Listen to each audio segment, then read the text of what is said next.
게테 1714년 독일의 한 여관방 문을 열자 22살 청년이 침묵 속에 서 있었습니다.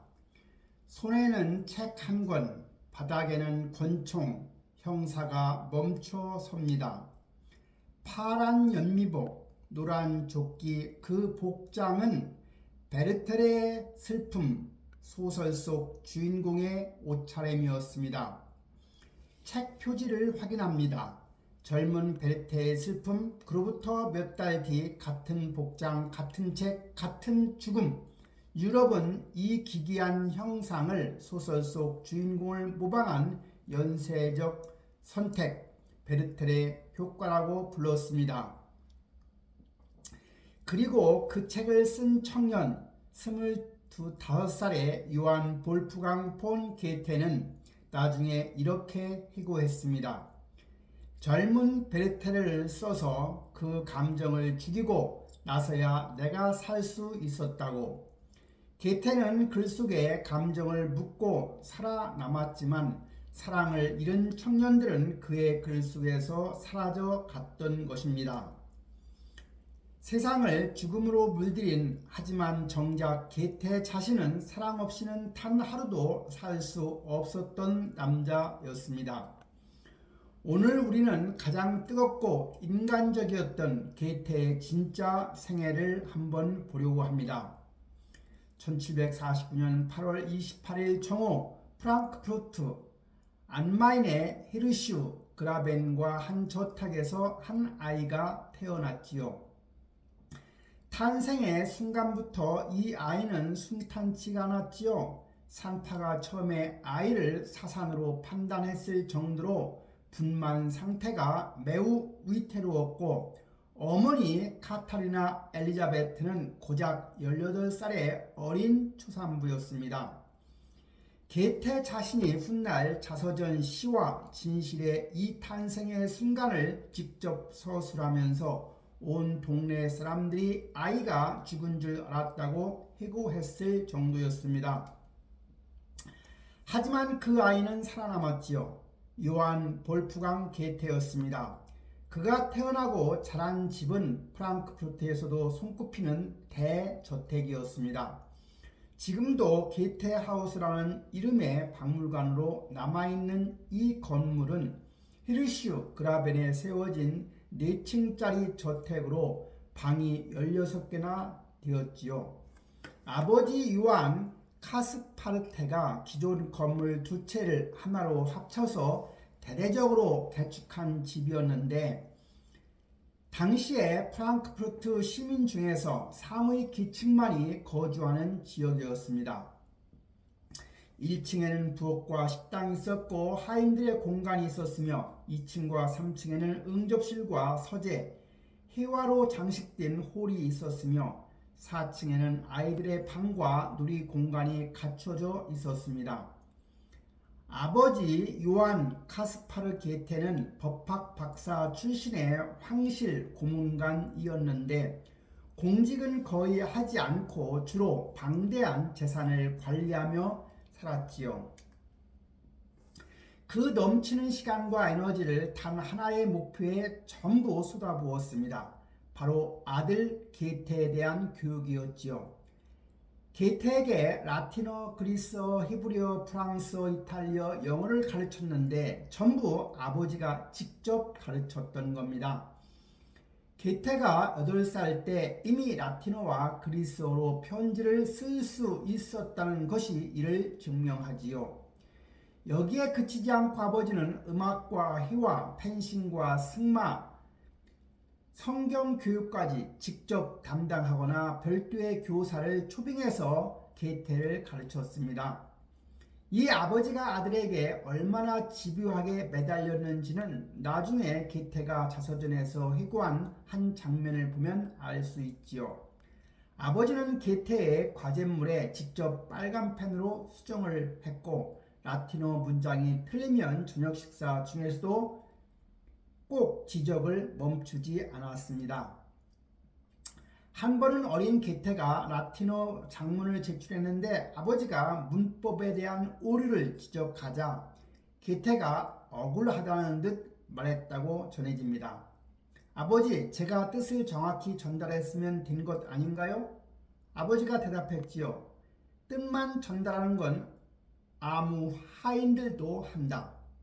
제대로 된 형식을 갖춰야 교양 있는 사람인 거다. 이 대화가 상징적입니다. 아버지에게 언어는 내용이 아니라 형식이었고 게테에게 언어는 나중에 점점 내용 즉 감정과 생명력이 되었던 겁니다. 이 아버지와 아들의 충돌은 언어의 충돌이었고 그 충돌이 결국 문학사를 바꾸는 에너지가 되었던 거지요. 어머니 카타리나 엘리자베트는 아버지와는 전혀 다른 결이 있는 사람이었습니다. 엘리자베트는 결혼 당시에 18살이었고 남편보다 무려 20살이나 어렸지요. 엘리자베트는 활달하고 이야기 나누는 것을 좋아했으며 동화적 상상력이 넘치는 여성이었습니다. 어머니는 게테에게 규율이 아닌 이야기로 가르쳤지요. 직접 이야기를 지어서 들려주었고 아들이 지어낸 이야기에 귀를 기울이며 반응했지요. 게테가 훗날 자서전에서 나는 아버지에게서 삶의 진지함을 어머니에게서 이야기하는 즐거움을 물려받았다고 적은 것은 이 두 사람에 대한 가장 정확한 요약일 겁니다. 이 시절 어린 게테에게 결정적인 사건이 하나 있었지요. 1753년 4살이 되던 생일에 게테의 애할머니가 특별한 선물을 주었습니다. 나무로 만든 미니어처 인형극 무대였지요. 작은 무대 위에 인형들이 딸려 있었고 막을 열고 닫을 수 있으며 인형들을 손으로 조종해서 이야기를 꾸밀 수 있는 장치였다고 합니다. 이 장난감이 어린 게테의 세계를 완전히 사로잡았던 겁니다. 그는 이 무대 앞에 앉아 인형들을 움직이며 직접 이야기를 지어냈고 친구들을 관객으로 앉혀놓고 공연도 했지요. 훗날 게테가 쓴 파우스트가 극장 서문으로 시작하는 것 그리고 파우스트 전설 자체가 중세 유럽에서 인형극 소재로 널리 공연된 이야기였다는 사실은 아마 우연이 아닐 겁니다. 4살짜리 아이가 생일 선물로 받은 장난감이 60살이 넘는 세월에 걸쳐 완성된 인류 문학의 걸작과 이어지는 겁니다. 바로 파우스트지요. 그리고 어린 게테의 세계를 흔드는 또 하나의 결정적인 사건이 있을 겁니다. 1756년 7년 전쟁이 발발했고 1759년 1월에는 프랑스 군대가 프랑크푸르트를 점령했지요. 점령군이 시민의 집에 숙소를 배정받아 머무는 빌레티에롱 제독에 따르면 게테 가족의 저택에도 프랑스 군 장교가 배정되었던 겁니다. 이름은 프랑스와 토랑백작이었지요. 토랑백작은 직업 군인이었지만 예술에 깊은 애정을 가진 교양인이었습니다. 그는 저택에 머무는 동안에 프랑크푸르트의 화가들을 초청해서 초상화를 그리게 했고 프랑스 연극에 대해 스스럼 없이 이야기를 했습니다. 토랑백작과 아버지는 처음부터 충돌이 많았습니다. 아버지는 프로이센을 지지했고 집에 프랑스군이 들어오는 것을 혐오했지요. 어느 날 저녁 식탁에서 아버지와 토랑백작 사이에 긴장이 절정에 달했을 때 10살의 어린 게테가 유창한 프랑스어로 백작에게 연극 이야기를 꺼냈다고 전해집니다. 백작이 깜짝 놀라 물었지요. 이 아이가 어떻게 프랑스어를 합니까? 어머니가 웃으며 대답했지요. 아버지께서 직접 가르치셨습니다. 그 순간 백작의 표정이 환하게 바뀌었고 이후에 토랑백작은 어린 게테를 프랑스 극단의 리허설에 데리고 가는 듯 특별히 게테를 아꼈습니다. 전쟁의 소년에게 예술을 가르친 아이러니였습니다. 15살 무렵 게테는 처음으로 본격적인 문학 작품을 쓰기 시작했죠. 이 시절의 습작들은 나중에 대부분 게테 자신이 소각하거나 폐기했습니다. 아버지가 원하는 법학도의 길과 자신이 원하는 창작자의 길 사이에서 갈등이 시작된 것도 바로 이 시기였습니다. 이 갈등은 앞으로 수십 년에 걸쳐 다양한 방식으로 폭발하게 될 겁니다. 1765년 가을 16살의 게테가 법학 공부를 위해 라이프치히 대학에 입학을 했지요. 출발 전날 밤 아버지는 아들에게 앉혀놓고 여러 당부를 했습니다. 라이프치히에 가면 공부에 집중하거라. 법학이야말로 네가 평생 먹고 사는 길일 거다. 게테는 고개를 끄덕였지만 그 다음 날 역마차에 올라타면서 그 당부를 절반쯤은 잊었는지도 모릅니다. 당시 라이프치히는 작은 파리라 불릴 만큼 화려하고 세련된 곳이었지요. 카페가 즐비했으며 연극이 공연되고 패션이 넘쳐나는 도시였던 겁니다. 여기에 프랑크푸르트 소년이 딱 도착한 겁니다. 게테는 처음에 심각한 문화적 충격을 받았습니다. 라이프치히 학생들은 세련되고 도시지역이었는데 게테 자신은 촌스럽고 구식처럼 보였지요. 그래서 게테가 택한 방법은 돈을 쓰는 것이었습니다. 최신 유행의 옷을 맞추고 머리를 꾸미고 카페를 드나들며 세련된 척 했죠. 아버지가 보내준 돈이 아낌없이 나갔습니다. 법학 강의는 당연히 자꾸 빼먹었고 대신 화가 아담 에이저 밑에서 그림도 배웠습니다. 에이저는 당시 빈켈만의 고전주의 미학을 추종하는 인물이었는데 그가 게테에게 가르쳐 준 것은 단순히 그리는 기술이 아니었던 겁니다. 고대 그리스와 로마의 예술 정신을 이해하지 않으면 진짜 아름다움을 볼 수 없다는 그의 말은 게테의 미적 감각을 뼈대부터 바꿔놓았지요. 이 영향은 훗날 이탈리아 여행에서 폭발합니다. 연애도 했습니다. 켄티엔 생쿠프라 포도주 상인의 딸을 사랑했는데 어린 게테는 이 연애를 하면서 심한 질투와 분노 갈증을 보였습니다. 그녀가 다른 남자와 이야기를 나누기만 해도 분노가 치밀었고 자기 감정을 통제하지 못하는 자신에게 또 절망했지요. 어느 날 켄티엔이 지인 남성과 웃으며 대화를 나누자 게테는 자리를 박차고 나가버렸지요. 나중에 켄티엔이 편지로 물었습니다. 왜 갑자기 가셨어요? 게테가 답장을 쓰면서 솔직하게 고백했습니다.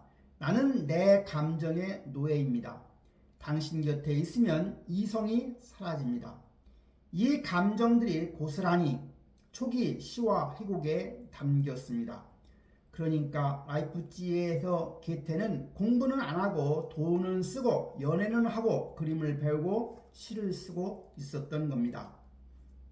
아버지 입장에서는 학비가 허공으로 날아가는 광경이었겠지만 정작 게테는 이 시절을 자신의 감각과 감정을 발견하는 시간으로 보냈던 겁니다. 그리고 결정타가 왔습니다. 1768년 여름 그때가 각혈을 하며 게테가 쓰러진 겁니다. 바로 결핵성 폐질환이었지요. 당시에는 가슴의 종양이나 소화기 질환으로 기록되기도 했던 병입니다. 방탕한 생활과 불규칙한 식사, 수면 부족이 쌓여서 몸이 버티지 못했던 거지요. 게테는 거의 야반 도주하다시피 프랑크푸르트 집으로 다시 돌아왔고 이후 2년 가까이 병을 회복하는 기간을 보냈습니다. 아버지는 크게 실망했고 두 사람 사이에는 무거운 침묵이 흘렀습니다. 아버지는 때로 한마디씩 내뱉었지요. 네가 그렇게 될 것 같더니 게테는 아무 말도 하지 않았습니다. 그런데 이 절망적인 병상에서 뜻밖의 운명적인 만남이 기다리고 있었지요. 어머니의 친구이자 경건주의 신앙에 깊이 침잠해 있던 주잔나 폰 클레텐베르크 부인이 그를 찾아온 것입니다. 그녀는 육신의 병을 앓는 청년 게테에게 눈에 보이지 않는 영적인 세계, 즉 연금술과 신비주의의 문을 열어 주었습니다. 부인은 병석에 누운 게테에게 중세 의학자 파라게수스의 이론을 들려주며 자연의 만물 속에 숨겨진 치유의 원리를 설명해 주었지요. 라이프치히의 차가운 법전보다 뜨거운 신비주의에 매료된 괴테는 그때부터 연금술 서적들을 탐독하며 기묘한 실험에 빠져들었던 겁니다. 급기야 그는 집 지하실에 자신만의 작은 실험실을 차렸지요. 창백한 얼굴로 플라스크와 가마솥 사이에서 연기를 피워 올리던 이 시절의 괴테는 금을 만드는 연금술사가 아니라 우주의 본질을 꿰뚫으려는 구도자에게 가까웠던 겁니다. 이 기이하고도 고독했던 지하실의 시간은 훗날 인류 문학의 거대한 봉우리인 파우스트의 자양분이 되었던 겁니다. 그게 초반 세상의 모든 학문을 섭렵하고도 허무에 빠져 마법의 힘을 빌리려 했던 노학자 파우스트의 탄식은 사실 이 시절 지하실에서 고뇌하던 청년 괴테의 목소리였습니다. 아, 나는 이제 철학도 법학도 의학도 심지어 신학까지도 온갖 정열을 다해 공부했구나. 훗날 노년의 대문호가 써내려간 이 절규는 죽음의 문턱에서 연금술에 매달렸던 20살 괴테의 고독이 평생의 대적의 피를 수혈한 결과물이었던 셈입니다. 1770년 봄 20살의 괴테가 다시 법학 공부를 위해 스트라부스크로 떠났습니다. 이번에는 정말로 공부를 해야 했습니다. 라이프치히에서 각혈을 하며 쓰러져 돌아온 것이 거의 2년 전이었고 그 2년간의 유양이 끝나고 나서도 아버지와의 관계는 냉랭했지요. 아버지 입장에서는 스트라스부르크는 마지막 기회였습니다. 스트라스부르크에는 당시 프랑스 왕국의 관할 아래에 있는 알자스 지방의 제국 고등법원이 있었고 법학 학위를 취득하기에는 더없이 좋은 환경이었습니다. 괴테는 프랑크푸르트 역마차 정류장에서 아버지와 짧은 인사를 나눴습니다. 아버지가 말했지요. 이번에는 제대로 해라. 괴테는 고개를 끄덕였지요. 그리고 마차에 올랐습니다. 스트라스부르크에 도착한 첫날 괴테는 도시 중심에 우뚝 솟은 대성당을 올려다봤습니다. 스트라부르스크 대성당은 중세 고딕 건축의 걸작 중 하나로 높이가 142m의 첨탑이 라인강 유역 어디에서도 보일 정도로 압도적인 존재감을 가진 건물이었습니다. 13세기부터 짓기 시작해 1439년에 완성된 이 성당은 완공 당시 세계에서 가장 높은 건물이었습니다. 석재를 정교하게 조각한 첨탑이 거대하고 정교하게 하늘을 향해 뻗어 있었지요. 괴테는 그 자리에서 한동안 움직이지 못했지요. 나중에 자서전에서 그는 이 순간을 이렇게 적었습니다. 그 광경 앞에서 나는 말을 잃었다. 그것은 규칙이 아니라 생명이었다. 그런데 이 성당이 괴테에게 준 것은 감동만은 아니었습니다. 괴테는 이 성당 때문에 자신의 심각한 약점을 발견했지요. 고소공포증이었습니다. 처음 첨탑에 올라가려 했을 때 몸이 확 굳어버렸지요. 발이 떼어지지 않았고 아래를 내려다보는 것만으로 식은땀이 줄줄 흘렀습니다. 괴테는 이것을 용납할 수가 없었습니다. 그는 이후에 매일 성당 첨탑에 올라가는 것을 반복했지요. 처음에는 중간까지만 갔고 다음에는 더 높이, 마침내 꼭대기까지 난간에 기대어 아찔한 높이에서 눈을 부릅뜨고 아래를 내려다보는 것을 반복했습니다. 몸이 떨렸지만 계속했습니다. 몇 주가 지나자 두려움이 무뎌졌습니다. 나중에 이때를 회고하며 이렇게 괴테는 적었습니다. 나는 두려움을 느낄 때마다 그 두려움을 향해 달려가는 법을 배웠다. 그것이 마침내 자유가 되었다. 이 성당 경험은 단순히 공포 극복이 아니었던 거지요. 괴테는 이 성당을 바라보면서 당시 유럽을 지배하던 프랑스 고전주의와 전혀 다른 무언가를 직감했습니다. 당시 유럽의 예술 비평에서 고딕 건축은 거친 야만의 산물로 평가받고 있었죠. 프랑스 고전주의는 질서, 균형, 비례, 규칙을 미의 기준으로 삼았고 중세 고딕 성당들은 이 기준에 맞지 않는다고 여겨졌습니다. 고딕이라는 단어 자체가 고트족의 즉 야만적이라는 경멸적 의미를 담고 있었던 겁니다. 그러나 게테는 달리 생각했습니다. 이 성당이 규칙을 따르지 않으면서도 이토록 압도적으로 아름다운 이유가 뭘까? 이 생각이 에세이 독일 건축에 관하여로 이어졌습니다. 1772년에 발표된 이 에세이에서 게테는 고딕 건축이야말로 프랑스의 형식미와는 다른 독일적 정신, 즉 규칙을 초월하는 생명력과 감정의 표현이라고 주장했던 거지요. 이건 당시로서는 상당히 급진적인 주장에 해당이 됩니다. 그런데 스트라스부르크에서 게테의 인생에 훨씬 더 결정적인 인물이 등장하게 됩니다. 요한 구트리프트 헤르더였습니다. 게테보다 5살 위인 이 남자는 눈간 질환 치료를 위해서 스트라스부르크에 와 있었던 겁니다. 수술을 앞두고 몇 달을 기다리는 동안에 하숙집에 머물고 있었는데 이 시기에 헤르더는 이미 당대 독일어권에서 가장 날카로운 문학 비평가이자 철학자로 이름이 높았을 때입니다. 훗날 칸트, 게테와 함께 독일 고전주의와 낭만주의 지적 토대를 쌓은 인물로 평가받게 될 사람이었습니다. 누군가가 게테에게 헤르더가 도시에 와 있다는 소식을 전했지요. 게테는 즉시 찾아갔습니다. 헤르더는 누간 수술 치료로 눈에 붕대를 감고 있는 상태였는데 그 불편한 상황에서도 방문자와 거침없이 대화를 나눴습니다. 게테가 자신의 글을 보여주자 헤르더는 읽고 나서 직접적으로 잘라 말했지요. 재능은 분명 있다. 그런데 너무 세련된 척만 하고 있잖아. 프랑스 고전주의의 흉내내는 거 이제 그만해. 민중의 언어, 민요, 셰익스피어, 그게 진짜인 거야. 게테가 반박했습니다. 하지만 형식이 없으면 예술이 아니지 않습니까? 볼테르도 자신도 모두 형식을 통해 위대해진 겁니다. 헤르더가 피식 웃었습니다. 볼테르, 라신 그들은 위대한 장인이지. 하지만 셰익스피어는 무엇인가? 그 사람은 아리스토텔레스의 3일집 억책 같은 거 신경도 안 써. 시간 통일도 장소 통일도 행동 통일도 없어. 그런데 왜 햄릿이 리오 왕이 살아있을까? 게테가 답하지 못했습니다. 헤르도가 계속 말했습니다.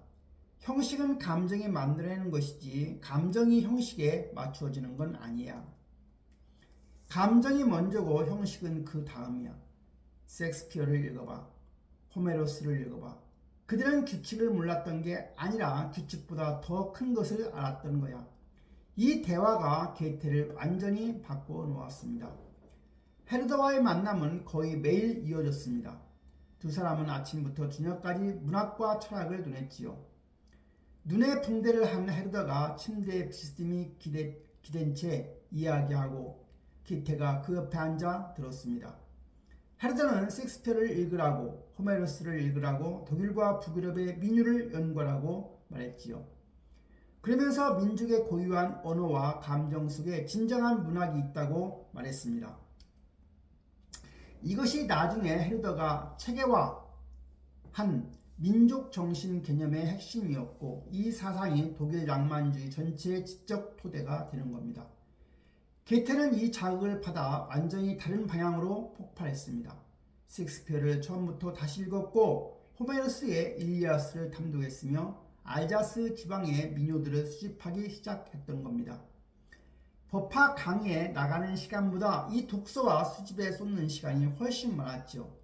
스트라스부르크에서 게테가 쓰기 시작한 게치폰 베를리 잉엔이라는 희곡은 이 변화를 그대로 보여주었던 겁니다.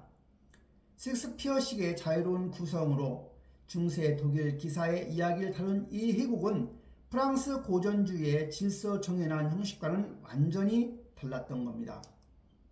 나중에 독일 문학의 질풍노도 운동을 이끌게 되는 기폭제로 바로 이 헤르더와의 만남이었다고 하고 있습니다. 질풍노도, 폭풍과 충동, 거칠고 결정적인 감정의 분출을 문학으로 표현하는 이 운동의 씨앗이 스트라스부르크의 헤르더 방안에서 심어졌던 겁니다. 헤르더와의 관계에는 아름답기만 하지는 않았습니다. 헤르더가 바로 독설가였지요. 칭찬보다 비판이 더 많았고 때로는 게테가 상처를 받을 만큼 가혹했습니다. 게테가 자서전에서 헤르더와의 관계를 회고하면서 그는 나를 끌어올리는 동시에 짓눌렀다. 곧 쓴 것은 이 이중성을 잘 보여주는 것이다.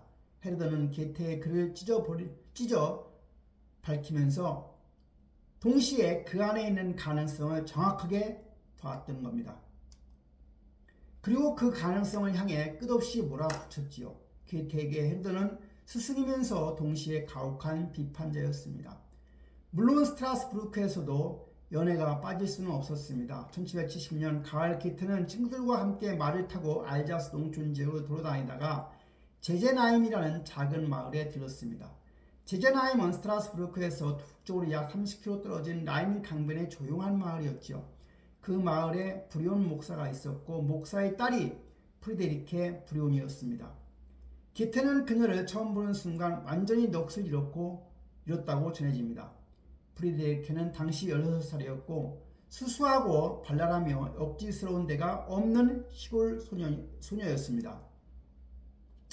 도시에 세련된 거라고는 거리가 멀었지만 그 자연스러움이 오히려 도시 생활에 지쳐있던 게테를 사로잡았지요.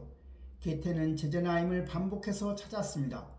말을 타거나 걸어서 때로는 친구들과 함께 때로는 혼자서 프리데리켄의 집은 게테에게 피난처 같은 곳이 됐습니다. 도시 공부와 헤르더의 독설과 법학의 무게에서 벗어난 강병 마을의 풀냄새와 소박한 음식과 프리데리케의 웃음이 있는 공간이었습니다. 두 사람은 함께 들판을 걸었고 강변에 앉아 이야기를 나눴지요. 게테는 프리데리케에게 바치는 시를 썼습니다. 이것이 젤리케의 시편입니다. 들장미, 5월의 노래 같은 시들이 이때 쓰여졌지요. 이 시들은 독일 서정시의 역사에서 중요한 전환점으로 평가받습니다. 프랑스 고전주의의 격식 있는 언어가 아니라 민요처럼 자연스럽고 감각적인 언어로 쓰인 이 시들은 헤르더가 말한 방향을 게테가 처음으로 실천에 옮긴 결과물이지요. 게테가 프리데리케에게 쓴 편지에는 이런 구절이 있었다고 합니다. 당신 곁에 있으면 세상이 달라 보인다고. 당신은 내가 그토록 찾던 무엇인지 알게 해주는 사람이라고요. 그런데 문제는 게테가 또 도망쳤다는 겁니다. 1771년 봄 법학학의 논문을 완성하고 프랑크푸르트로 돌아갈 시간이 됐습니다. 게테는 떠났습니다. 결혼 약속을 한 것도 아니었고 그렇다고 깔끔하게 이별한 것도 아니었습니다. 편지 한 통 써놓고 가버린 거지요. 나중에 게테가 마지막으로 제제나임을 방문하던 날을 자서전에서 회고한 장면이 있습니다. 마지막으로 말에 올라타며 길을 돌아봤을 때 프리데리케가 문 앞에 서서 눈물을 닦고 있었다고 합니다. 게테는 그 장면을 보면서 말에 박차를 가해 달렸죠. 자서전에는 이렇게 적었습니다. 나는 내가 아는 것 중 가장 잔인한 일을 했다. 나를 사랑하는 사람을 편지 한 통으로 남겨두고 왔다. 프리데리케는 이후 평생 결혼하지 않았습니다. 제제나임에서 아버지의 목사관을 지키며 살다가 노년에 세상을 떠났지요. 게테가 떠난 뒤 그녀가 보낸 삶에 대한 기록은 거의 없습니다. 다만 50년이 지난 뒤에 한 방문자가 노년의 프리데리케를 찾아가 만났을 때 그녀가 여전히 게테의 이야기를 했다고 전해지고 있습니다. 원망도 없이 감상적으로 아니고 그냥 담담하게 그것이 더 슬펐다고 그 방문자는 기록했습니다. 게테는 이 일에 대한 죄책감을 죽을 때까지 갖고 살았지요. 그리고 그 죄책감을 문학으로 쏟아냈습니다. 파우스트의 그레트 앤이 바로 프리데리케를 모티브로 한 캐릭터입니다. 파우스트가 사랑하다가 결국 파멸로 몰아가는 순수한 여인, 자신의 잘못이 아닌데도 고통을 받는 그 인물이 프리데리케의 그림자를 품고 있습니다. 그레트 앤이 감옥에서 파우스트에게 하는 마지막 말은 그래서 더 무겁고입니다. 당신이 나를 다시 찾아온 건가요? 게테는 이 대사를 쓰면서 무엇을 떠올렸을까요? 1771년 8월 그대는 스트라스부르크에서 법학 학위를 받았습니다. 논문 제목은 교회와 국가의 관계에 관하여 내용이 너무 급진적이라는 이유로 구두심사에서 정식 학위 대신에 학위 자격만 수여하는 것으로 마무리됐습니다. 따지고 보면 정식 박사학위도 아니었던 겁니다. 게테는 프랑크푸르트로 돌아와 아버지의 뜻에 따라 변호사 등록을 했지요. 드디어 법조인의 길을 걷기 시작한 셈입니다. 그런데 이 변호사 경력이라는 게 정말 처참했지요. 게테가 맡은 사건은 28건이었는데 그 대부분에서 패소하거나 아예 제대로 처리하지도 못했습니다. 법정에서 논리적인 변론을 해야 하는데 게테는 자꾸 감정에 호소하는 문학적인 언어를 썼던 겁니다. 사실 관계와 법리를 따져야 하는 자리에서 게테는 의뢰인의 처지를 감동적으로 묘사하거나 상대방의 인간적 한계를 문학적으로 분석하는 방식으로 말했습니다. 한 사건에서 게테가 변론에 나섰을 때 판사가 중간에 끊으며 말했다는 일화가 전해집니다. 변호사, 이건 시가 아니라 법정입니다. 게테는 얼굴을 붉어졌고 그 이후로도 달라지지 않았습니다. 게테 자신도 이것을 알았지요. 일기에 이렇게 적었습니다. 나는 논증보다 묘사를 더 잘한다. 설득보다 감동을 더 잘한다. 이것이 법정에서의 흠이다. 아버지와의 갈등은 날이 갈수록 깊어졌습니다. 저녁 식사 자리에서도 두 사람 사이는 무거운 침묵이 흘렀고 아버지는 가끔 한마디씩만 던졌습니다. 패소한 사건이 하나 들었고 게테는 아무 말도 하지 않았습니다. 그 와중에 아버지는 1772년 초 아들을 베칠라오로 보내기로 결정했습니다. 베칠라오는 신성 로마 제국의 최고 법원이 있는 도시였습니다. 원래 스파이어에 있던 이 법원이 1689년 베칠라오에게 이전한 뒤에 베칠라오는 독일권 법조인들이 실무를 배우러 오는 도시가 됐던 겁니다. 아버지의 계획은 간단했지요. 아들이 이 법원에서 실무를 익히고 인맥을 쌓으면 나중에 프랑크푸르트 법조계에서 제대로 자리를 잡을 수 있다는 것이었습니다. 게테는 1772년 5월 베칠라오에게 도착했습니다. 그리고 법원 실무는 거의 하지 않았지요. 대신 베칠라오에 모여든 젊은 법조인들과 어울리며 소풍을 다니며 음악을 즐기고 사교 모임에 나갔습니다. 당시 베칠라오에는 독일 각지에서 젊은 법률과 지방생들이 모여 있었는데 이 젊은이들은 일보다는 어울리는 것을 더 좋아했지요. 게테는 그들 사이에서 금세 인기를 끌었습니다. 그리고 그 모임에서 샤를로테 부프를 만났습니다. 샤를로테 부프는 1772년 2월 한 무도회에서 게테 앞에 처음 나타났지요. 당시 그녀는 19살이었습니다. 베출라우의 도이체 하우스라는 건물 관리인의 딸이었는데 어머니를 일찍 잃어서 어린 나이부터 9명의 동생들을 챙겨온 여성이었던 겁니다. 무대가 오기 전까지 동생들의 흰 드레스에 리본을 달아주다가 왔다는 이야기가 전해질 정도로 책임감 있고 현실적인 사람이었습니다.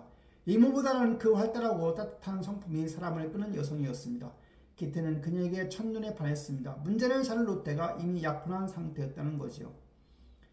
약혼자는 요한 크리스티안 캐스트노였습니다. 캐스트노는 베출라우 법원의 서기관이었는데 성실하고 믿음직해서 샤를로테를 진심으로 사랑하는 사람이었습니다. 그리고 이 캐스트노가 게테의 절친이었습니다. 두 사람은 베출라우에게 도착한 직후부터 친해진 사이였지요. 이 상황이 어떻게 전개됐는지는 나중에 캐스트너가 남긴 상세한 일기와 편지들 덕분에 꽤 구체적으로 알 수 있게 됐습니다. 세 사람은 함께 교회로 소풍 갔고 함께 식사를 했으며 함께 음악을 즐겼습니다. 캐스트너가 법원 업무로 자리를 비울 때면 게테가 샤를로테와 단둘이 시간을 보내는 일이 잦았습니다. 캐스트너는 이것을 알고 있었지만 게테를 신뢰하기 때문에 직접적으로 막지는 않았지요. 적어도 처음에는 그랬습니다. 어느 날 캐스트노가 자리를 비운 오후 게테와 샤를로테가 특별히 오랜 시간을 단둘이 보냈습니다. 그날 저녁 캐스트노가 돌아와 이 사실을 알았고 며칠 뒤에 게테를 불러 직접 말했습니다. 자네는 롯데를 어떻게 생각하는가? 게테가 잠시 말을 잃었다가 대답했습니다. 나는 그녀를 너무 많이 존경합니다. 캐스트노가 눈을 가늘게 뜨며 말했지요. 존경이라는 말이 무겁게 들리는 건 그렇습니다. 게테가 더 이상 아무 말도 하지 않았습니다. 캐스토로는 그 말에 무게를 받아들면서 더 이상 묻지 않았습니다. 그 친구의 삼각관계를 한동안 유지시킨 접착제 역할을 했습니다. 캐스토로는 일기에 이렇게 적었지요. 게테는 샬롯테를 사랑한다. 그리고 나도 그것을 안다. 그러나 게테는 신사다. 그는 선을 넘지 않을 것이다. 캐스토로는 게테를 믿었고 게테는 그 믿음 속에서 고통받았습니다. 그 여름이 지나면서 상황은 점점 감당하기 어려워졌지요. 게테는 샬롯테를 사랑했지만 샬롯테는 캐스토로의 약혼녀였고 캐스토로는 자신의 가장 가까운 친구였던 겁니다. 세 가지 사실이 동시에 성립하는 것은 이 삼각관계 속에서 게테는 안에서부터 무너져 가고 있었습니다. 결국 1770년 9월 게테는 아무에게도 제대로 말하지 않고 베를라우를 떠났습니다. 캐스토로는 일기에는 그날 이렇게 적혀 있었습니다. 오늘 아침 게테가 사라졌다. 짧은 쪽지 하나를 남기고 베칠라우를 떠나며 정리가 됐나 싶었는데 그 직후 게테에게 충격적인 소식이 들려왔습니다. 그 죄인인 카를 비렐름 에루살렘이 스스로 목숨을 끊었다는 겁니다. 에루살렘은 하노버 애교관의 아들로 게테와 비슷한 처지의 젊은 법률가였지요. 그도 베칠라우에 와 있었는데 이미 유부남인 자신의 상관 부인을 사랑한다 하다가 이루지 못한 절망 끝에 권총으로 스스로 목숨을 끊었습니다.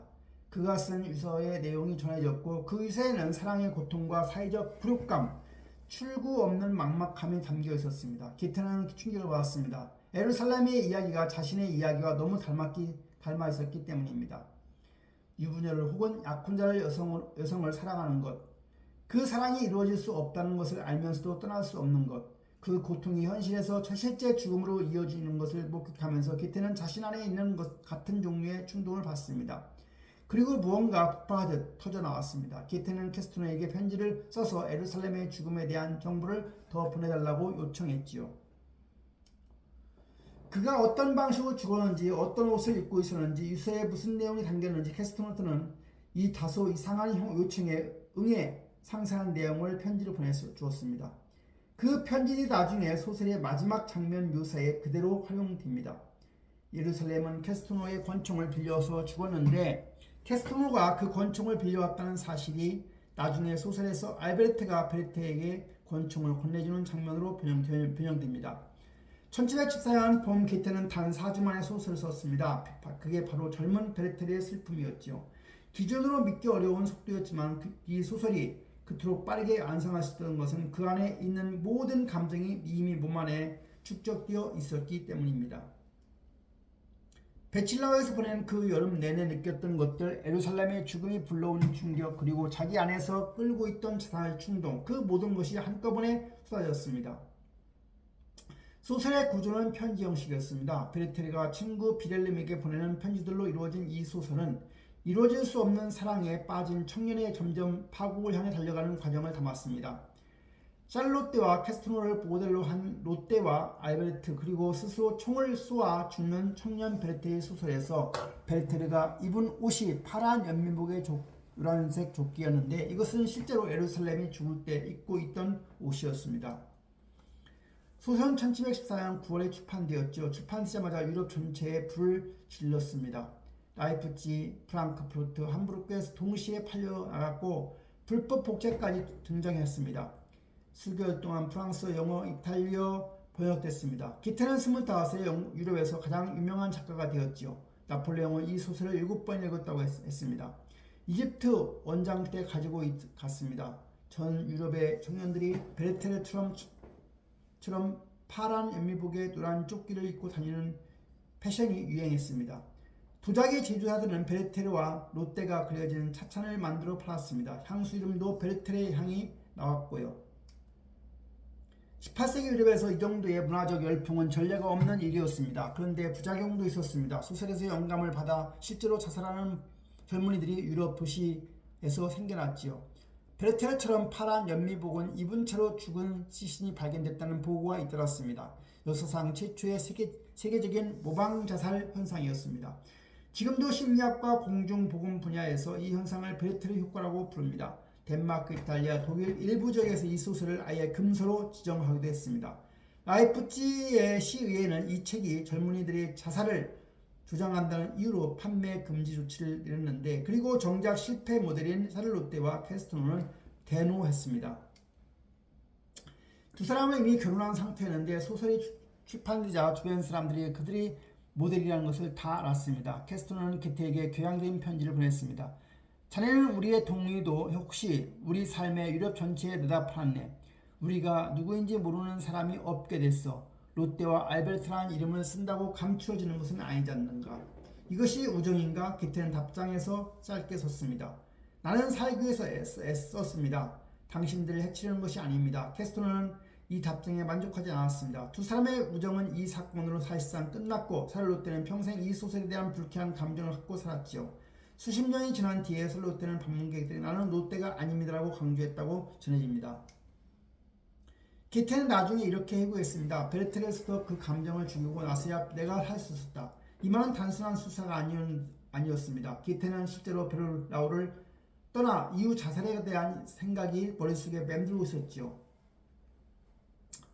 잠자리에 들기 전에 단검에 침대 옆에 두고 그것을 자신을 찌를 수 있는 것을 테스트해보게 했다고 합니다. 그 충동을 소설 벨트르에게 옮겨 죽이는 것이 자신이 살아남는 방법이었습니다. 벨트르가 총을 들었기 때문에 게테는 내려놓을 수 있었던 거죠. 문학이 한 사람을 실제로 살린 겁니다. 벨트르의 성공으로 25살 게테는 유럽 전체의 유명 인사가 됐던 겁니다. 펜네타가 쏟아졌고 귀족의 청년이 끊이지 않았고 그중 하나가 바이마르 공국의 젊은 공작 카를 아우구스트의 초청이었습니다. 공작은 게테보다 6살 어린 18살의 청년이었는데 문학을 사랑하고 자유분방한 성격의 소유자였습니다. 처음에 게테는 잠깐 방문하는 생각도 했지요. 그런데 이 방문이 평생으로 이어졌습니다. 초반에 카를 아우구스트와 게테는 그야말로 문제의 콤비였습니다. 밤새 술을 마시고 새벽에 산을 넘어 다니고 얼음이 어느 강에 뛰어들고 온갖 소동을 피웠습니다. 바이마르 궁전의 원로 대신에 한 명이 공자에게 직언했다고 전해집니다. 전하, 게테는 글쟁이입니다. 술 친구로는 좋을지 몰라도 국정의 동반자로는 부적합합니다. 공작이 웃으며 대답했습니다. 그래서 내가 그를 재무장관으로 임명하려고 합니다. 그 말이 농담처럼 아니었습니다. 1270년 게테는 추밀련 의원이 됐고 이후 세무장관, 군사위원회 위원장 등 요직을 맡았습니다. 세금 징수, 하천 정비, 도로공사, 군병력 관리, 은광체육까지 담당했지요. 유명한 소설가가 공무원 업무에 파묻힌 겁니다. 게테는 바이마르 근교에서 나온 나우 은강 제가동 프로젝트에 직접 매달렸습니다. 갱도안의 어둠 속에서는 배수 문제를 넓히고 노동자들의 비참한 생활 환경을 직접 목격했습니다. 그는 일기에 이렇게 적었습니다. 낮에는 광산에서 흙을 먹고 밤에는 실을 쓴다.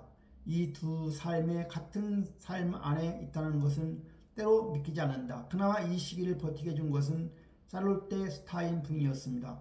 궁정시중의 부인으로서 게테보다 7살 연상인 부녀였지요. 지적이고 세련되고 감수성이 깊은 여성이었습니다. 게테는 그녀에게 결정적인 사랑에 빠졌고 둘 사이에서 10년 넘게 강렬한 관계는 이어졌습니다. 게테가 그녀에게 보낸 편지가 지금도 1700통 이상 남아 있습니다. 한 편지에 게테는 이렇게 썼죠. 당신 없이는 하루가 절름발이라고요. 아침에 일어나면 제일 먼저 당신에게 편지를 쓰고 싶고 밤에 잠들기 전에 당신 생각을 하고 잠듭니다. 스타인 부인은 거친 게테에게 궁정 예절과 절제, 감정을 다스리는 법을 가르쳤죠. 게테는 그녀를 통해서 어느 정도 성숙해졌지만 동시에 무언가 점점 지식해가는 느낌도 받았습니다. 공무의 무게, 글이 나오지 않는 고통, 스타인 부인과의 관계가 더욱 아름다운 구속감이 되어 모든 것이 쌓이면서 결국 그 질식감의 임계점에 다다랐던 겁니다. 1780년 9월 3일 새벽 3시 보헤미아의 온천 도시 깔로스파에서 한 남자가 마차에 탔습니다. 아무에게도 알리지 않고 가명을 써서 여행자 명부에 등록을 하고 홀로 출발했습니다. 가명은 필리포 밀러였습니다. 이 남자는 바이마르 공국의 재무장관이자 군사위원회 위원장인 게테였습니다. 직속 상관인 공자에게서 10년간 사랑해온 스타인 부인에게도 아우맹에게도 말하지 않고 그냥 사라지는 겁니다. 목적지는 이탈리아였습니다. 마차가 출발하던 그 새벽 게테는 짧게 일기에 적었습니다. 나는 도망치는 것이 아니다. 나 자신에게로 돌아오는 것이다. 그것이 도망이 아니고 미였을 수도 있고 스스로를 설득하기 위한 문장이었을 수도 있습니다. 한나라의 재무장관이 직장을 뛰쳐나와 혼자 애고로 사라지는 것이었을까요? 공자 칼 아우구스트는 나중에 편지를 받고 당하겠지만 그래도 용인했습니다. 기태가 그만큼 중요한 사람이었고 칼 아우구스투스 그의 소진을 어느 정도 눈치채고 있었기 때문이었는지도 모릅니다. 이탈리아에서 기태는 거의 2년을 보냈습니다. 베네치아의 문화를 유람하고 로마의 고대 유적을 거리며 나폴리아 햇살 아래 식물을 스케치했습니다. 처음 로마에 도착했을 때 그는 일기에 이렇게 적었습니다. 나는 이제야 비로소 내가 누구인지 알 것 같다. 10년간 공무원으로 살며 잊고 있던 그 사람이 여기서 다시 눈을 뜬다. 이탈리아의 햇빛과 고대 문명 속에서 예술가의 본능이 되살아났습니다. 이탈리아에서 기태는 식물학에 미쳐들었지요. 시칠리아의 팔레르모 식물에는 어느 날 그는 갑자기 확신에 섰습니다. 세상 모든 식물의 근원이 되는 원형 식물이 있다는 생각이 든 겁니다. 그 식물원을 함께 걷던 지인에게 말했지요. 보이십니까? 이 야자나무와 저 풀잎이 사실은 하나의 영혼에게서 온 겁니다. 나는 그것을 느낄 수 있습니다. 지인이 고개를 갸우뚱거렸습니다. 그건 그냥 잎이 아닌가요? 기태가 웃으며 대답했습니다. 그렇지요. 하지만 왜 하필 그 모양의 입안인지 생각해 본 적이 있으십니까? 이 질문이 훗날 식물 행태학의 선구적 아이디어로 이어집니다. 나는 이곳에서 비로소 인간이 되었다. 기태가 이탈리아에 관한 남긴 가장 유명한 말입니다. 정치에 찌들고 직무에 질식하고 창작에 멀어진 관료 기태가 이탈리아의 따뜻한 햇살 아래 다시 예술과 기태로 부활한 겁니다. 이 경험을 토대로 쓴 이탈리아의 기행은 나중에 독일 낭만주의자들에게 이탈리아로 그랜드 투어 성지순례 같은 책이 되는 겁니다. 수많은 독일 예술가들이 이 책을 들고 이탈리아로 떠났지요. 1788년 여름 이탈리아에서 돌아온 게테를 기다리고 있던 건 두 가지였습니다. 하나는 슈타인 부인의 냉담함이었지요. 아무 말도 없이 사라진 것에 대해 그리고 2년 동안 보낸 편지들이 점점 몸이 건조해진 것에 대한 슈타인 부인은 게테를 용서하지 않았습니다. 게테가 귀한 후에 그녀를 찾아갔을 때 슈타인 부인은 문을 열어주기는 했지만 냉랭했지요. 게테가 말했습니다. 샬롯테 나는 돌아왔습니다. 그녀가 짧게 대답했습니다. 압니다. 다들 알고 있습니다. 그것이 전부였습니다. 10년을 매일 편지로 이혼 관계의 끝이 그 짧은 두 문장이었습니다.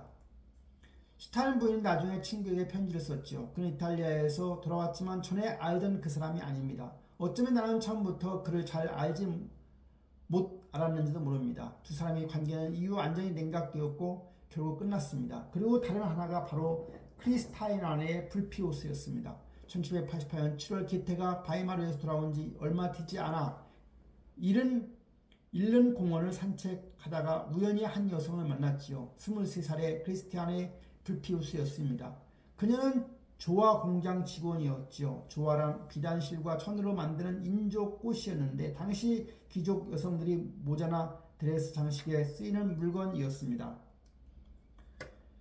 크리스티아네가 공원에 온 것은 오빠 크리스티안 아우구스트를 불피우스를 위해서 했습니다. 오빠가 작가 지망생이었었는데 게테에게도 도움을 청하는 편지를 전달해 달라는 부탁을 받고 온 겁니다. 그러니까 본래 목적은 오빠의 심부름이었습니다. 게테는 그녀에게 한눈에 반했습니다. 이탈리아에서 만난 여성들처럼 활기차고 감각적이며 꿈이 없이 생기 있었습니다. 그들의 만남에 대해 게테는 이르기까지 짧게 이렇게 적었습니다. 오늘 공원에서 작은 꽃 같은 사람을 만났다. 그날 이후 게테는 크리스티안네가 계속 급속히 가까워졌고 그의 아내가 동거를 시작했습니다. 바이마르 상류 사이에서는 발칵 뒤집어졌지요. 유럽 최고의 문호이자 바이마르 공국의 재무장관인 게테가 학력도 없고 집안도 없고 조화공장 여직원과 살림을 차렸다고. 당시 바이마르의 지식인 사회에서는 유럽에서 가장 세련되고 수준 높다는 자부심이 있는 곳이었습니다. 빌란트 헤르더 같은 당대 최고의 문인들이 모여있는 도시였지요. 그 도시의 문화적 구심점인 게테가 계급적으로 완전히 어울리지 않는 여성의 집을 들인 것은 충격 그 자체였습니다. 슈타인 부인은 그녀를 게테의 침대의 보물이라고 비꼬았습니다. 헤로도도 처음에는 이 관계를 탐탁하지 않게 봤습니다. 사교 모임에서 크리스티아네는 초대받지 못했고 바이마르도 어떤 기부인도 그녀와 인사를 나누려 하지 않았습니다. 거리에서 마주치며 눈을 돌렸고 극장에서 마주치면 자리를 옮겼습니다. 무시도 이런 무시가 없었습니다. 크리스티아네는 그 모욕을 말없이 견뎌내야 했습니다. 게테의 집안일을 도왔고 그의 일상을 안정적으로 지탱했으며 1789년 아들 아우구스투스를 나왔습니다. 아들이 탄생해 두 사람의 관계를 더 공고하게 만들었지만 사회적 시선은 역시 달라지지 않았습니다. 어느 날 크리스티아네가 게테에게 조용히 울었지요. 사람들이 저를 이상하게 봅니다. 당신은 신경 쓰이지 않으세요? 게테가 잠시 그녀를 바라보며 이렇게 대답했습니다. 나는 내 집에서 누가 나와 함께 사는지를 내가 결정합니다. 다른 사람들이 결정하는 게 아닙니다. 짧고 단호한 대답이었죠. 이후 게테는 공개적으로 크리스티아네를 동반자로 인정한 태도를 유지했고 귀족들의 비난에 전혀 굽히지 않았습니다. 이 관계는 결혼 없이 18년간 계속되었습니다. 두 사람이 법적으로 결혼하는 것은 훨씬 나중의 일이고 그 계기는 아무도 예상하지 못한 방식으로 찾아옵니다. 이제 이 시기에 게테에게 문학과 개인사 바깥에서 벌어진 또 다른 중요한 이야기를 하나가 있습니다. 바로 뉴턴과의 전쟁입니다. 아이작 뉴턴이라는 이름을 들으면 대부분의 사람들은 만유인력의 법칙이나 미적분학을 떠올릴 겁니다. 하지만 뉴턴에게도 또 하나의 위대한 업적이 있었습니다. 1704년 출판된 광학이 그것인데 뉴턴은 이 책에서 프리즘 실험을 통해 백색 광이 사실 빨강, 주황, 노랑, 초록, 파랑, 남색, 보라 7가지 색으로 이루어진 혼합이라는 것을 증명했습니다. 스펙트럼 이론이었죠. 이것은 당시 과학계가 받아들인 확고한 사실이었습니다. 그런데 이탈리아에서 돌아온 게테는 이 이론에 정면으로 반기를 들기 시작했습니다. 계기는 단순했죠. 1790년 무렵 게테가 한 물리학자로부터 프리즘을 빌려 직접 실험을 해봤습니다. 뉴턴의 이론대로라면 프리즘을 통해 보이는 흰벽은 무지개 스펙트럼으로 분해되어야 할 겁니다. 그런데 게테가 프리즘으로 흰벽을 들여다봤을 때 정작 벽 한 군데에는 그냥 원색이었고 가장자리 경계선에서만 색깔이 나타났습니다. 게테는 생각했습니다. 뉴턴의 말대로라면 빛 전체가 색으로 분해되어야 하는데 왜 경계선에서만 색이 나타나는가? 색채는 빛 자체에 들어있는 것이 아니라 빛과 어둠과 만나는 경계에서 생겨나는 것이 아닌가? 이것이 게테의 색채론의 출발점이었습니다. 게테는 이 관찰의 확신을 가지고 이후 20년간에 걸쳐 방대한 실험과 관찰을 축적했지요. 어느 날 게테가 물리학자 친구와 함께 실험실에 앉아 논쟁을 벌였습니다. 물리학자가 말했습니다. 게테 선생, 뉴턴의 실험은 수백 번째 재현되었습니다. 백색의 7가지 색의 혼합이라는 것은 반박할 수 없는 사실입니다. 게테가 프리즘을 집어들어 대답했습니다. 나는 그것을 부정하지 않습니다. 내가 문제 삼는 것은 과연 그것이 빛의 본질을 설명하느냐입니다. 프리즘으로 빛을 쪼개는 것은 마치 시계를 분해해서 부품들을 늘어놓고 이것이 시간이라고 말하는 것과 같다고요. 부품은 맞지만 시간을 설명하지 못합니다. 물리학자는 잠시 말을 잃었습니다. 논리적으로 반박하기 어려운 비유였기 때문입니다. 1810년 게테는 이 20년간의 연구를 색채론이라는 방대한 책으로 출판했습니다. 이 책은 단순한 색채 이론서가 아니었습니다. 2부로 구성된 이 책의 일부는 색채의 물리적, 생리적, 심리적 현상을 다루는 방대한 관찰 기록이었고 2부는 뉴턴 이론의 정면으로 비판하는 논쟁편이었습니다. 게테는 이 비판편에서 뉴턴을 향해 직접적인 공격을 퍼부었습니다. 뉴턴의 프리즘 실험 설정 자체가 잘못됐다고 주장했고 뉴턴이 색채를 설명하는 방식이 실제 인간의 색채 경험과 괴리되어 있다고 비판했습니다. 당시 과학계의 반응은 냉담했습니다. 물리학자들은 게테의 이론을 틀렸다고 봤고 일부는 시인들이 물리학을 하려 했으니 이런 결과가 나왔다고 비웃었습니다. 게테는 이에 분노했죠. 그는 평생 동안 이 색채론을 자신의 문학작품보다 훨씬 더 중요한 업적으로 여겼습니다. 노년의 에커만과의 대화를 통해서 이렇게 말했을 정도였습니다. 파우스트야, 누구나 내가 쓴 것이라고 알지만 색채론에서 내가 한 일은 진정한 가치는 내가 죽고 나서야 인정받을 겁니다. 물리학적으로는 뉴턴이 맞고 게테가 틀렸습니다. 이것은 현대 과학이 확인한 사실입니다.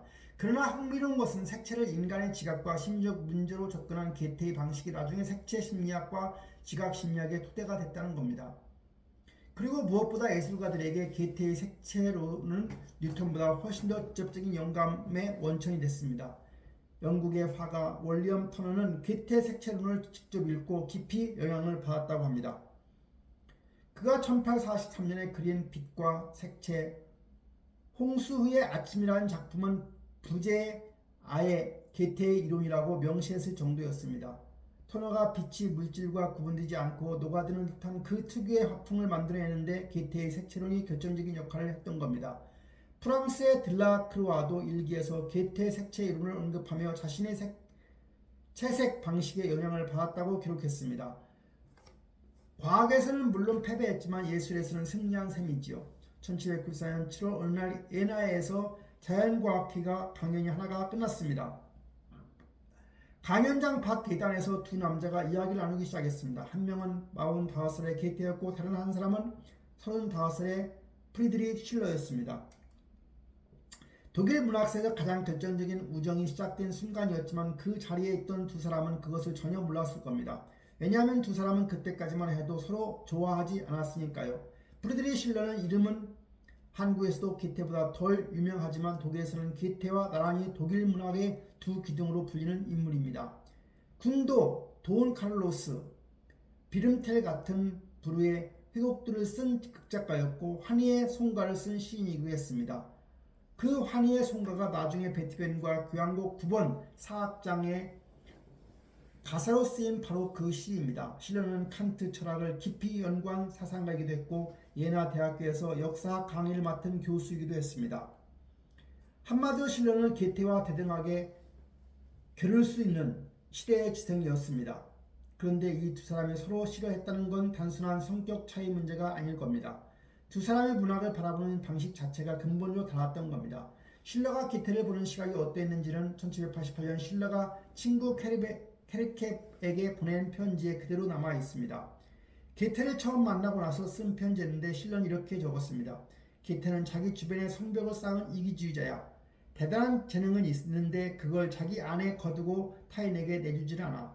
그는 인류에게 유익한 존재가 되려기보다 자기 자신의 완성에만 관심이 있는 것 같아. 꽤 날카로운 비판이었습니다. 게테 쪽도 마찬가지였습니다. 게테는 실러를 너무 이론적이고 칸트 철학에 지나치게 의존하며 감각보다 관념에 치우친 사람이라고 봤습니다. 게테에게 실러는 너무 추상적인 사람이었고 실러에게 게테는 너무 감각에 갇힌 사람이었습니다.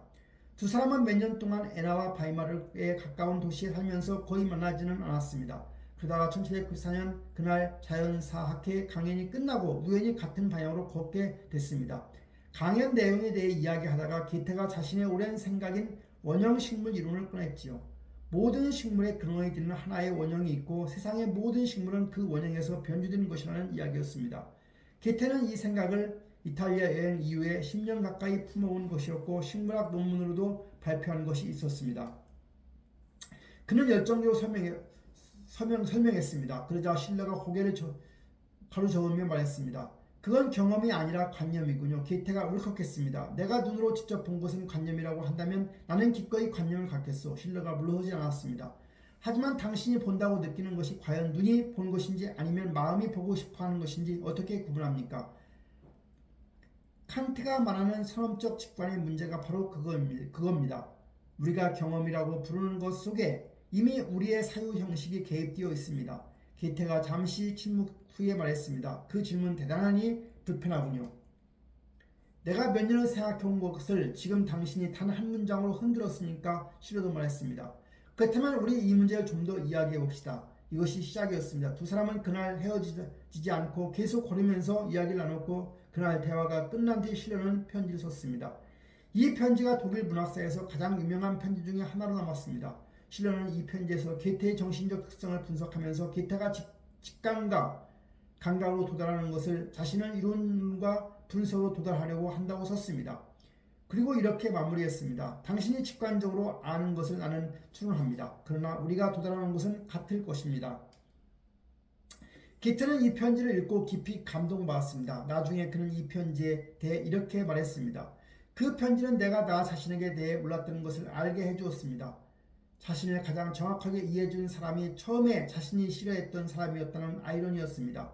이후에 두 사람은 교환을 시작했고 이 서신들이 지금도 수백 통 남아있다고 합니다. 두 사람의 서신 교환은 단순히 안부를 묻는 정도는 아니었습니다. 서로가 쓰고 있는 작품의 초안을 보내고 비판을 요청하고 상대방의 지적에 반박하거나 수용하는 방식으로 이어졌습니다. 실러가 발렌슈타인 3부작을 쓸 때 게테는 매번 원고를 읽고 상세한 의견을 보내주었지요. 게테가 바로 마이스터의 수업시대를 마무리할 때도 실러의 비판이 결정적인 역할을 했던 겁니다. 1794년부터 두 사람은 함께 문예 잡지 호엔을 창간했지요. 당시 독일 지식인 사이에서 가장 영향력 있는 잡지였습니다. 칸트, 피에테, 헤르더 같은 당대의 지성들이 필진으로 참여했습니다. 그런데 두 사람은 이 잡지를 운영하면서 당시 문단의 여러 문인들에게 신랄한 비판을 쏟아내는 풍자 경고를 함께 썼는데 이것이 바로 크세니안입니다. 두 사람이 함께 앉아서 당대 문단의 진부함과 속물 근성을 예리하게 비꼬는 경고들을 경쟁적으로 지원했습니다. 게테가 한 줄을 쓰면 실러가 이어받고 실러가 아이디어를 내면 게테가 다듬는 시기였습니다.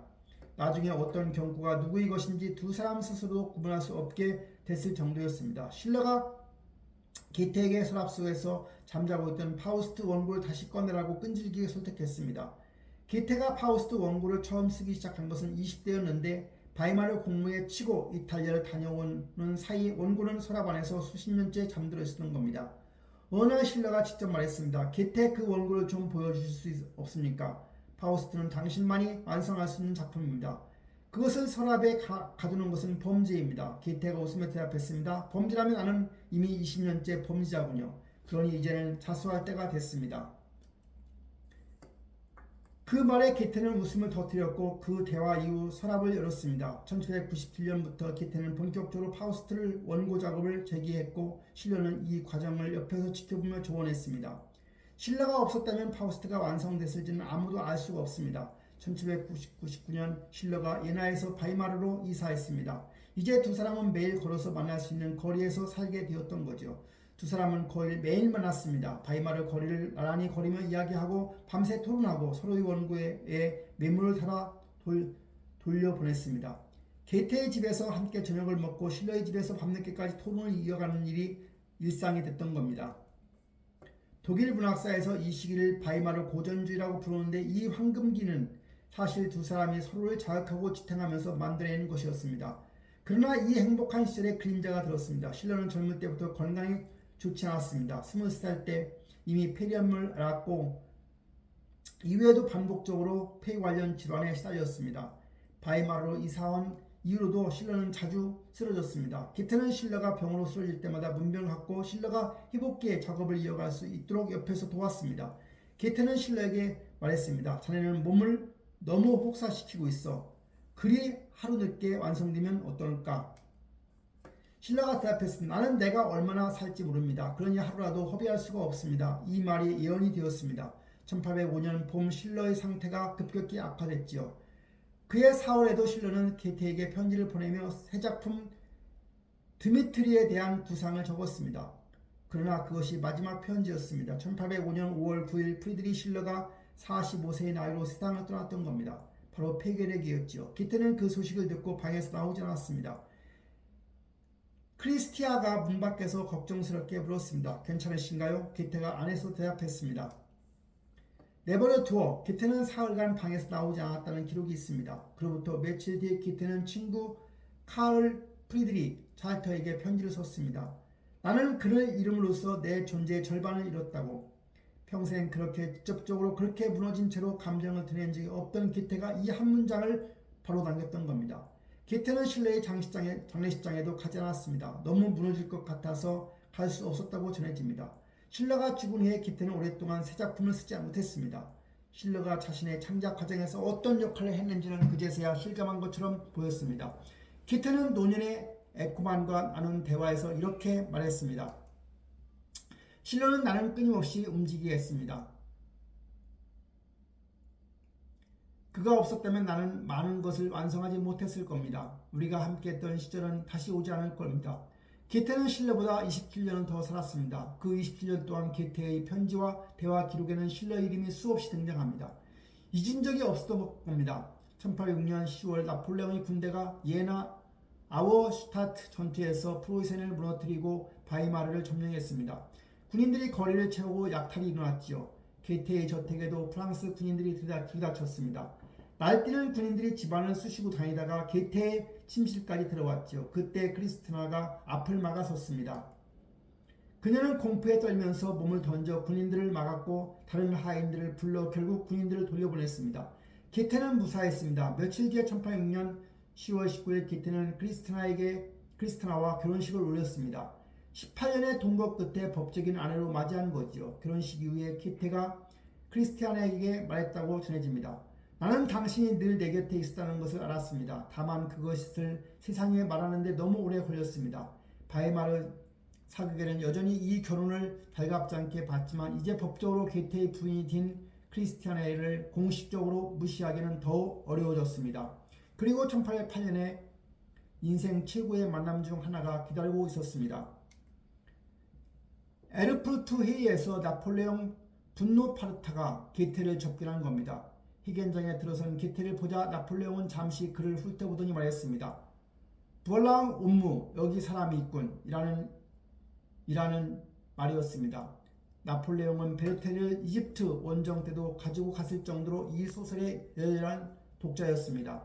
두 사람은 약 1시간 동안 대화를 나누었는데 나폴레옹이 소설의 특정 장면을 직접 언급하며 자신만의 분석을 내놓았습니다. 해견이 끝나고 나온 게테는 수양원들에게 말했지요. 저분은 베르테를 나보다 더 꼼꼼히 읽었군요. 1816년 크리스티나가 세상을 떠났습니다. 신장 질환이었지요. 신뢰를 잃은 지 10년 만에 28년을 함께한 아내를 잃었던 겁니다. 게테는 외부에서 보기엔 차분했지만 일기에는 짧게 이렇게 적었습니다. 빈 것들. 그것은 더 이상 채울 수 없는 거대한 구멍이 그의 삶 한복판에 뚫려버렸음을 고백하는 거장의 가장 고독한 신음이었습니다. 아내를 잃고 신뢰를 잃고 수많은 친구들을 잃은 뒤에 게테는 계속 살았습니다. 이른이 넘어서도 일을 했고 쓰고 연구했습니다. 그러면서 여전히 연애를 했습니다. 노년의 게테는 젊은 여성에게 자꾸 사랑에 빠졌는데 이게 단순한 로망이 아니라 삶의 에너지를 유지하는 게테 특유의 방식이었다는 해석도 있습니다. 1821년부터 게테는 보헤미아의 온천 도시 마리엔바트를 정기적으로 방문하기 시작했지요. 거기서 올리케프 네베초프라는 소녀도 만났습니다. 마리엔바트에서 올리케프는 아름다운 19살 처녀로 성장했었습니다. 1823년 여름 74살의 게테는 믿을 수 없는 일을 했습니다. 카를 아우스트 공작을 통해서 올리케에게 공식 청혼을 넣은 겁니다. 게테는 다이아몬드 반지를 준비했고 주치의에게 가서 내가 이 나이에 결혼해도 육체적으로 괜찮느냐고 진찰까지 받았다고 전해집니다. 주치의가 조심스럽게 대답했지요. 건강 상태로만 보면 불가능한 것은 없습니다만 선생님, 게테가 손을 들어 말을 끊었습니다. 고맙습니다. 그 말로 충분합니다. 올리케와 그녀의 어머니는 청혼을 거절했습니다. 나이 차이가 55살이나 났고 게테가 아무리 유명해도 이 결혼은 현실적으로 너무 무리였습니다. 게테는 마리엔바트에서 바이마르로 돌아오는 마차에 올랐습니다. 가을비가 내리는 독일 시골길을 늙은 시인이 달리는 마차 안에서 울었습니다. 그리고 썼습니다. 마차 문짝에도 쓰고 영수증 뒷면에도 썼다는 기록이 있습니다. 이것이 그 유명한 마리엔바트 비가입니다. 50년 전 프리데리케를 버리고 달려가던 그 질풍노도의 청년이 이제 74살의 노인이 되어서도 여전히 마차 안에서 울며 시를 쓰고 있었던 겁니다. 무언가가 변했고 무언가는 끝내 변하지 않았습니다. 이제 게테의 생애에서 가장 중요한 이야기를 해야 할 시기입니다. 파우스트입니다. 이 작품은 단순히 게테의 대표작은 아닙니다. 파우스트는 게테의 생애 전체와 함께 살고 함께 늙은 작품입니다. 게테가 처음 파우스트 이야기를 쓰기 시작한 것은 20대의 나이였습니다. 병상에서 연금술에 빠져들던 시절 낙서처럼 쓰기 시작한 단편들이 있었습니다. 이걸 나중에 학자들이 우어 파우스트라고 부르는데 1770년대 초반에 쓰여진 이 단편들에서 이미 파우스트 박사와 마가레트 메피스토펠레스의 윤곽이 잡혀 있었습니다. 바이마르 시절 공무에 치이는 동안 원고는 서랍 안에 방치되었지요. 실러가 등장하면서 이 원고가 다시 탄력을 받았고 그 설득에 힘입어 1808년 드디어 파우스트 1부가 출판됐던 겁니다. 파우스트 1부는 파우스트 박사가 악마 메피스토펠레스와 계약을 맺고 순수한 처녀 그레트 앤을 사랑하다가 파멸시키는 이야기입니다.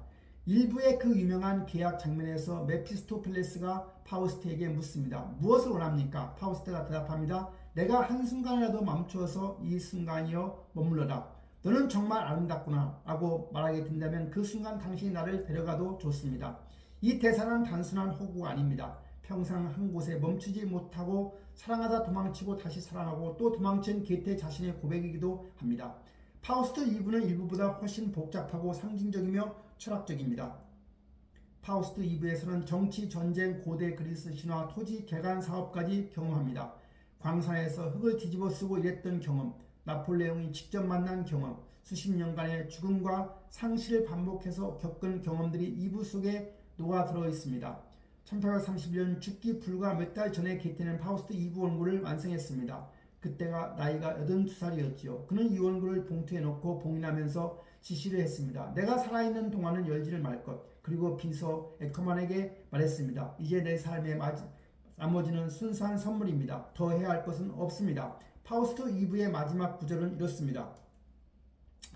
영원히 여성적인 것이 우리를 위로 이끈다. 평생 수많은 여성들을 사랑하고 떠나고 죄책감을 가졌던 게테가 마지막 장면에서 여성성을 구원의 힘으로 묘사한 겁니다. 게테를 문학가로만 알고 있다면 절반만 아는 겁니다. 그는 평생 동안 과학에도 진지하게 매달렸습니다. 식물학, 광물학, 해부학, 광학, 그냥 취미 수준이 아니라 직접 논문을 쓰고 학술적으로 발표하는 수준이었습니다. 해부학에서는 인간에게도 약강골이 존재한다는 것을 발견했습니다. 당시 학계에서는 약강골이 동물에만 있다고 믿었는데 게테가 인간 두개골을 직접 분석해서 그 흔적을 찾아냈던 겁니다. 이건 진짜 과학적 발견이었습니다. 이 발견이 발표했을 때 해부학자들은 처음에 무시했지요. 게테는 냉담한 반응에도 개의치 않으며 말했습니다. 사실은 결국 사실입니다. 50년 후에라도 누군가 확인하겠죠. 실제로 나중에 이 발견이 옳았음이 확인되었습니다. 1827년 그는 비서 에커만과 대화를 나누며 이렇게 말했습니다. 국민 문학은 이제 별 의미가 없습니다. 세계 문학의 시대가 오고 있습니다. 우리는 이 흐름을 앞당겨야 합니다.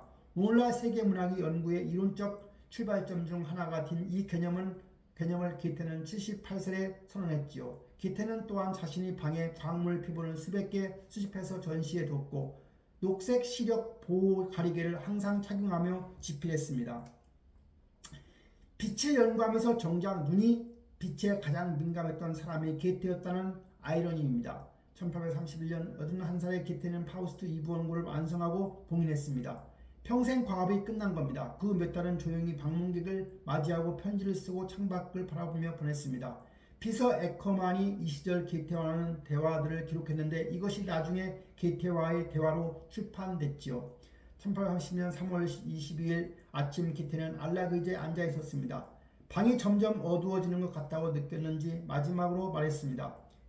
메어리트 더 많은 빛을 그리고 눈을 감았습니다. 82살이었습니다. 게테가 죽고 난 뒤 봉인된 파우스트 2부가 출판되었지요. 게테의 삶에서 반복되는 하나의 패턴이 있습니다. 사랑에 빠지고 고통받고 도망치고 그 고통을 작품으로 쓰는 패턴입니다. 독자들은 두 개의 파우스트를 읽었습니다. 1부는 젊고 긍휼하며 감각적이었습니다. 2부는 깊고 방대하며 우주적이었습니다. 게테는 어떤 사람이었을까요? 천재였습니다. 파우스트, 베르테르, 비레름, 마이스터, 서동시집, 수천 편의 시, 과학적 발견들, 세계문학의 개념들 모든 것을 한 사람이 해낸 겁니다. 하지만 동시에 주변 사람들 입장에서 생각해 볼 필요도 있습니다. 프리데리케는 멀어졌습니다. 캐스트너와의 샬롯테는 사생활이 유럽 전체에 공개됐습니다. 스타인 부인은 10년을 사랑했지만 아무 말도 없이 사라지는 사람을 겪었습니다. 크리스티아네는 18년을 법적 아내로 아닌 채로 살며 사교계에서 무시당했습니다. 올리케는 74살 노인에게 청혼을 받았습니다. 이 여성들은 모두 어떤 식으로든 게테와 관계를 맺었고 그 관계가 모두 평탄하지는 않았을 겁니다. 그럼에도 불구하고 게테가 그저 나쁜 사람이었다고 단정할 수는 없습니다. 그는 죄책감을 알았습니다. 프리드리케만 한 일을 평생 작품으로 다시 들여다봤고 크리스티아네를 진심으로 지켰으며 신뢰를 잃고 진심으로 슬퍼하기도 했습니다. 감정이 없는 사람은 아니라 감정이 너무 많고 그것을 주체하지 못하는 사람이었던 겁니다. 그리고 이 주체하지 못하는 감정들을 예술로 쏟아냈던 겁니다. 게테의 삶에서 반복되는 하나의 패턴이 있죠. 사랑에 빠지고 고통받고 도망치고 그 고통을 작품으로 쓰는 패턴이었다고. 젊은 베르테레가 그랬고 그렌테인이 그랬고 마리엔 바테가 그랬습니다. 그는 삶을 직접 연료로 태워서 문학을 만드는 사람이었습니다. 그 불이 주변 사람들에게 튀어서 데인 사람도 있었지만 그 불이 없었다면 우리는 파우스트를 가질 수 없었을 겁니다. 오늘날 독일의 애국어 교육기관이 이름은 게테 인스티튜트입니다. 독일의 공식 문화 애교 기관인 한 시인의 이름을 달고 있는 겁니다. 그의 출생지 프랑크푸르트의 집은 박물관이 됐고 그가 살던 바이마르는 유네스코 세계문화유산에 등재되었습니다. 우리가 사용하는 세계문학이라는 개념도 독일 낭만주의 문학의 황금기도 게테 없이는 존재할 수 없었습니다. 하지만 게테가 우리에게 남긴 가장 큰 것은 어쩌면 이것인지도 모릅니다. 한 인간이 8살부터 80살이 넘도록 끊임없이 무언가를 배우고 사랑하고 쓰고 탐구했다는 사실 자체입니다. 나의 됨이 그것을 끄지 못했습니다. 어떻게 보면 게테가 가르쳐준 것인지도 모릅니다. 사는 내내 무언가를 불타오를 수 있다면 그것만으로도 충분한 삶이라고 하는 것을 말입니다. 인간은 노력하는 한 방황하는 법입니다. 친구야, 나는 내 마음이 무엇을 바라고 있는지 잘 알고 있네. 하지만 그것을 어떻게 견뎌야 할지는 모르겠군. 인간의 지식에는 한계가 있고 인간의 행복에도 한계가 있으며 인간의 수명에도 한계가 있다네. 나는 이리저리 방황하고 있네. 하지만 나 자신으로부터 도망칠 수는 없네.